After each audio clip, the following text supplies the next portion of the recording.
d'abord mes premiers mots seront pour remercier les personnes qui ont organisé cette réunion. Même s'il y a des difficultés, alors je viens de Picardie, alors je vous préviens, c'est pas la pluie qui va me faire peur.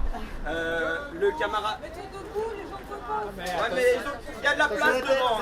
Attention à la tête. Il y a de la place devant, donc voilà. Il y a de la place devant, il y a de la place derrière, donc voilà. Bon. Non, je préfère. Moi j'ai des notes et ainsi de suite.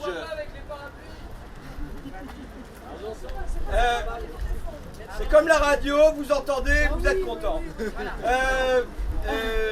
Donc je disais, je remercie les personnes qui ont organisé cette réunion publique parce qu'en amont du moment où vous arrivez, ça veut dire qu'il y a des affiches qui ont été collées, un camion qui a été loué et tout ça.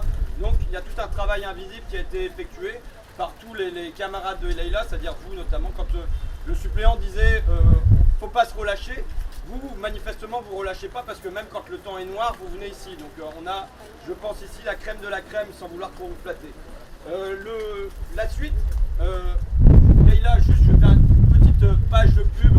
Leïla citait la nuit des rapaces qui se déroulait à la mi-novembre parce qu'on avait un procès avec Jean-Charles Naouri. Je vous expliquerai comment, si vous voulez, mais Jean-Charles Naouri vient de laisser tomber ses procédures par crainte de notre puissance.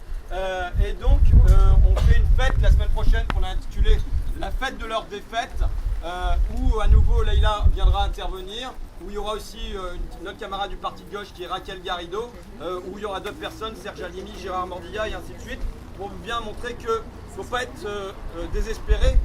Quand on veut, on peut gagner. Alors, mon premier point, Leïla disait François Hollande va avoir à faire un choix entre le peuple et les marchés. C'est une note qu'on a largement popularisée à Fakir et là-bas si j'y suis. Salut les pays, nous ont envoyé un hélicoptère. Je vous le redis, il y a de la place devant, hein, franchement. Hein.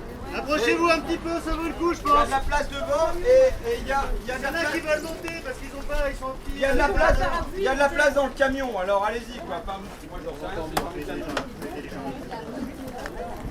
Allez, quelques-uns qui donnent l'exemple Allez. en grimpant dans le camion et puis. Allez, je vous aide. Allez-y, je vous aviez derrière. Hein.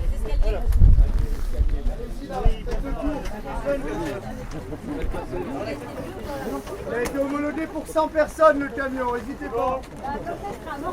Voilà. Et il y a encore 50 personnes qui peuvent monter là, minimum. Je veux dire, il est chauffé le camion. Hein. Et les cœurs de l'armée russe qui ont fait tourner dans ce camion, donc vous pouvez venir. Hein. Il y a des moments où les conditions sont tellement terribles que vous pouvez être sûr que ça fabrique des souvenirs et je pense qu'aujourd'hui vous vous en souviendrez. Allez, qui d'autre? Il Madame, manque la grêle, un peu de grêle. madame.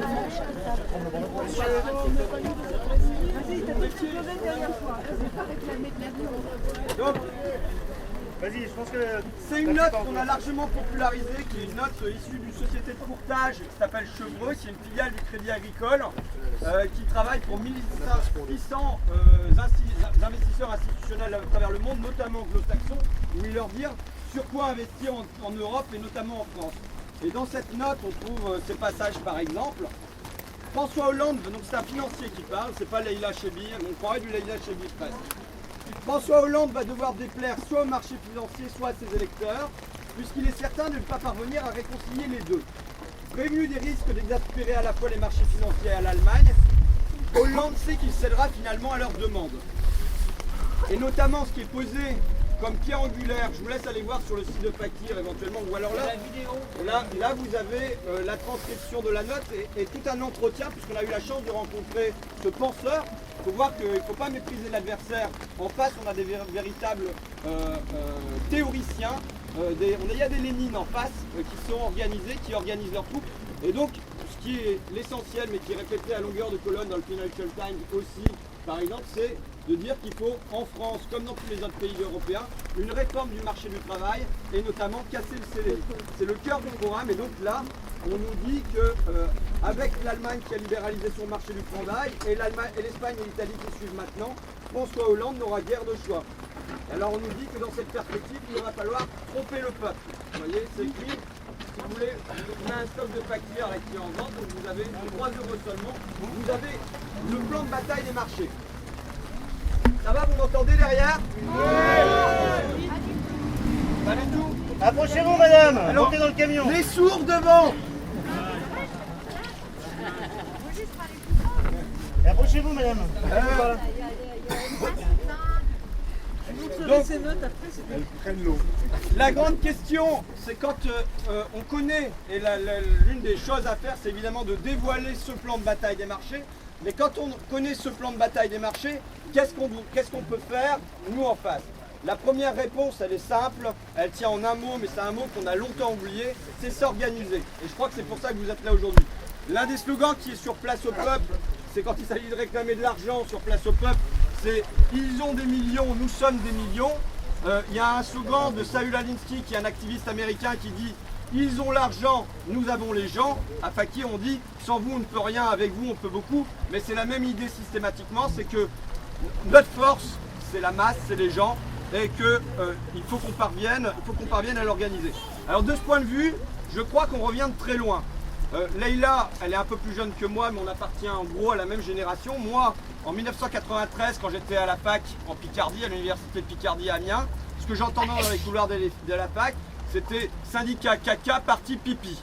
Parce qu'on était en 1993, le parti socialiste était corrompu jusqu'à l'os, le parti communiste, il y avait eu la chute du mur de Berlin, les syndicats, ils étaient dans l'ornière, et donc il y avait cette psychologie-là qui régnait dans la jeunesse. Alors, Leïla pourra vous raconter son parcours éventuellement, qui passe pour... Elle est où Leïla? Elle est là. Bon. Non mais, dis donc, bon, je vais pas tout révéler, mais plutôt autonome, un truc comme ça. C'est dans le journal, c'est dans Fakir pour 3 € seulement. Je sais pas si quelqu'un a rapatrié mon sac gris qui se trouvait derrière, si c'est possible de le mettre à l'abri de la pluie. Donc, 50 mouillés. Et je dois dire, en 1999, le journal Fakir se lance. Son slogan, c'est ce journal n'est lié à aucun syndicat, à aucun parti, à aucune institution. Il est fâché avec tout le monde, ou presque. Alors je ne dis pas que je renisse le slogan, mais il faut voir qu'on a fait le chemin du puits. C'est-à-dire que, notamment, je pense qu'il y a une repolitisation qui s'est effectuée, notamment par la bande. C'est-à-dire que les partis et les syndicats, pour une classe sociale et pour une génération, c'était quelque chose de pas propre, de sale et ainsi de suite. Et donc il y a pu y avoir une repolitisation par la bande, notamment, je pense, au rôle central joué dans ce cadre par attaque, par une organisation par attaque. Et je pense qu'ensuite, on en est à une autre étape. Et c'est pour moi ce qui se concrétise là depuis 1 an ou 2, mais notamment par la campagne de Jean-Luc Mélenchon, c'est la conscience que ça ne suffit pas d'être dans des associations parallèles et ainsi de suite. Il y a la nécessité, oui, conquérir le pouvoir, ce n'est pas un mot sale, on veut le pouvoir, on veut s'investir dans la politique, ainsi de suite. Alors moi je suis candidat à rien du tout, mais j'observe un mouvement comme ça, qui me paraît un mouvement de la désorganisation et d'une certaine fierté de la désorganisation vers l'organisation, qui me paraît plutôt sain parce que en face ils sont organisés. Et il le reste, même quand c'est François Hollande qui est au pouvoir, ou bien même quand ça serait Jean-Luc Mélenchon qui serait au pouvoir, en face, avec leurs médias, j'y reviendrai, avec leurs lobbies, avec leurs hauts fonctionnaires qui demeurent dans les ministères, avec leurs entreprises qui détiennent l'argent et ainsi de suite, en face ils sont organisés. Et ils sont organisés à l'échelle internationale. Moi un truc qui m'a navré, c'est à l'automne 2010, j'étais très investi dans le mouvement sur les retraites à Amiens, et c'est finalement une association, un truc quand même de briques et de broc comme Fakir, qui faisait le lien dans la ville, à l'échelle simplement d'une ville, entre les assemblées générales de cheminots, les assemblées générales sur la zone industrielle, les assemblées générales de profs et les assemblées générales d'étudiants. C'est-à-dire qu'on a 4 foyers de contestation, mais qui ne communiquaient pas les uns avec les autres. Et il n'y avait rien qui se passait entre eux. Et si on se dit qu'à l'échelle d'une ville, on n'était pas capable de s'organiser, alors qu'en face, le capital est capable de s'organiser à l'échelle internationale, il y a évidemment un problème qui se pose. Alors, puisque c'est face à la finance, moi je vous le dis tout de suite, pour moi, le problème de la dette, c'est un problème de bouche-trou. C'est un trou à boucher, c'est de la technique. Ça n'est pas un problème économique majeur. Alors, il faut regarder comment ça s'est réglé ailleurs, par exemple. Vous avez le cas de l'Argentine. Je vais en profiter pour boire un coup d'eau, parce que quand on gueule, on a soif quand même.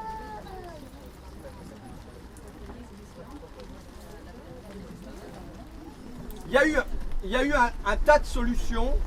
Il y a eu un tas de solutions pour, en fait, en général, il y en a une, c'est le défaut partiel ou pas, mais pour régler le problème de la dette. défaut partiel avec inflation, avec dévaluation, ainsi de suite en Islande, défaut partiel en Argentine, défaut à 80% en Équateur, ainsi de suite. C'est une solution qui fonctionne toujours. Mais on peut regarder, à Paquet, on aime bien l'histoire. On aime bien regarder ce qui s'est passé dans notre histoire, dans l'histoire de France. Alors, je vais vous prendre quelques cas. Philippe le Bel, en 1307, il a une dette tout à fait considérable, notamment à l'égard des Templiers. Les Templiers qui ont acquis des terrains, des surfaces de plus en plus importantes, qui détiennent l'or et ainsi de suite. Qu'est-ce qu'il fait Philippe le Bel? Il dit, voilà des hérétiques, c'est pas bien d'être des hérétiques. Je les prends, je leur fais un procès, j'en brûle quelques-uns, je prends leur trésor et mon problème de dette est en tout cas pour un temps réglé. Quelle banque on commence? Ah voilà, exactement. Mais c'est pas le seul. Louis XIV, qu'est-ce qu'il dit? Qu'est-ce qu'il veut? Fouquet, son surintendant, il est de plus en plus riche, il lui fait de l'ombre, ainsi de suite. Lui, il a des dettes. Oh là là, Fouquet, il cherche à faire un coup d'État. C'est pas bien de vouloir faire un coup d'État. Je prends Fouquet, je le mets en prison, je veux le condamner, le procès dure un peu. Je l'envoie à l'étranger, en prison en Italie, et je récupère ses biens et je règle partiellement mon problème de la dette. C'était devenu une solution tellement récurrente que Kenneth Rogoff, qui est économiste au FMI, vous voyez, je cite des gens un peu comme ça, il y a Chevreux, là on a Kenneth Rogoff, économiste en chef, chief économiste du FMI, qui a écrit un bouquin sur les crises, qui dit, au fond, c'était devenu une habitude dans l'histoire de France, à tel point que dans le peuple, il y avait un nom pour ça, c'était la saignée des créanciers, et on avait théorisé de ça, une fois par siècle, il était bon de saigner les créanciers, vous voyez, ça réglait le problème de la dette. Et alors lui, il dit, bon, au fond, c'était une forme efficace de restructuration de la dette. Vous voyez, Kenneth Rogoff, économiste du FMI, qui dit ça. Bon, il y a d'autres cas. Qu'est-ce que la Révolution française? La Révolution française, c'est pour l'essentiel le règlement d'une crise de la dette. Entre 1778 et 1783, la France est intervenue aux États-Unis, parce qu'il n'était pas encore les États-Unis, mais en Amérique du Nord, dans une guerre d'indépendance aux côtés des autochtones et contre l'Angleterre, son grand ennemi traditionnel. Il fallait se venger de l'Angleterre. Lafayette, il va là-bas, il fait le malin, on est vainqueur en 1783, super, on a gagné, on a mis une pâtée à l'Angleterre, qui a perdu sa principale colonie. Le seul problème, c'est qu'on est super endetté. On a dépensé un max pour cette guerre. À tel point qu'en 1788, donc quelques mois de la Révolution française, 50% des rentrées fiscales partent au service de la dette. Vous voyez, on est à 50% de tout ce qui rentre qui part directement pour régler la dette. Donc c'est un gros problème qui se pose à Louis XVI. Qu'est-ce qu'il décide de faire Louis XVI? Il décide de faire une réforme fiscale. Bon, il n'appelle pas ça comme ça, mais en gros c'est ça. Mais bon, ça ne va pas passer comme ça dans le pays. Donc qu'est-ce qu'il fait? Il décide de convoquer les États généraux en espérant que l'aristocratie, la noblesse et puis le clergé vont s'unir contre le tiers-État, qu'on va pouvoir se sucrer un peu plus sur leur dos, et puis à ce moment-là, ça va régler la dette. Sauf que la bourgeoisie est devenue une classe puissante, consciente de sa puissance, et qu'elle ne se laisse pas faire comme ça, qu'elle trouve des alliés dans le peuple, j'y reviendrai, mais le peuple des villes, c'est le 14 juillet, le peuple des campagnes, c'est la grande peur, elle trouve ça, et bon, ça passe pas comme ça, bon, ça s'embrouille un peu pour Louis XVI, je pense que vous êtes au courant. Mais à tel point qu'en 1789, c'est la Révolution certes, mais en 1789, le problème de la dette n'est toujours pas réglé. Et là, c'est un évêque qui le propose, c'est Talleyrand qui le propose le premier. Qu'est-ce qu'il propose? Il dit, bah regardez, il y a des biens énormes parmi nous, c'est les biens de l'Église. À quoi ils servent? Ils servent à rien. Donc qu'est-ce qu'on fait? Je propose qu'on prenne les biens de l'Église et paf, on va les prendre à la nation et ça va régler le problème de la dette. Il le propose à la mi-octobre 1789. Fin novembre, c'est fait. C'est les assignats qui vont financer toute la Révolution française. Et évidemment, je pense qu'il n'y avait pas une seule personne dans le royaume qui, un an plus tôt, pensait qu'on réglerait le problème de la dette en confisquant les biens de cette puissance millénaire qu'était l'Église. Et pourtant, un an plus tard, face à la nécessité, c'est devenu une réalité. Donc je vous dis, pour moi, il y a des tas, ça va être l'objet de la fête de leur défaite qui se déroulera la semaine prochaine, mais il y a des tas de manières